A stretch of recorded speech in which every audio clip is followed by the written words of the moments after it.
ఆపదలో ఉన్న మహిళలను ఏ విధంగా కాపాడాలి, వాళ్ళకి ఏ విధమైన ఇబ్బందుల్లో ఉన్నారో ట్రైన్లో కానీ, ఎక్కడైనా హాస్టల్స్లో కానీ, లేకపోతే నిర్మానుషమైన ప్రదేశాల్లో కానీ, బస్సులోనైనా ట్రైన్లోనైనా ఎక్కడైనా సరే మహిళలు ఎక్కడైనా ఆపదలో ఉన్న వాళ్ళను తక్షణమే వారికి రక్షణ కల్పిస్తూ ఒక యాప్ని ఏర్పాటు చేయడం జరిగింది. ఆ యాప్ పేరు శక్తి. ఆ శక్తి టీం కూడా రాజమహేంద్రవరం వర్క్ చేస్తుంది. ఈ వర్క్ చేయడాన్ని చూసి మేము హ్యూమన్ రైట్స్ తరఫు నుంచి ప్రతి ఒక్కరికి, పోలీస్ అధికారులందరికీ కూడా హృదయపూర్వక అభినందనలు తెలియపరుస్తున్నాము.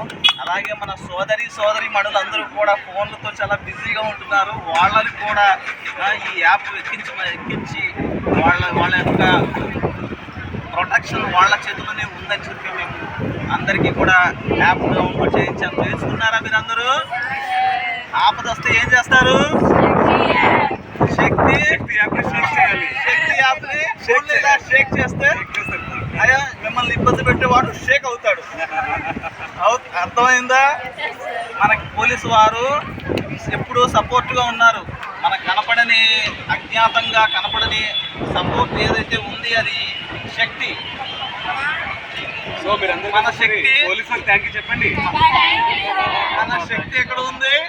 శక్తి యాప్లో ఉంది. ఓకేనా? Okay, done.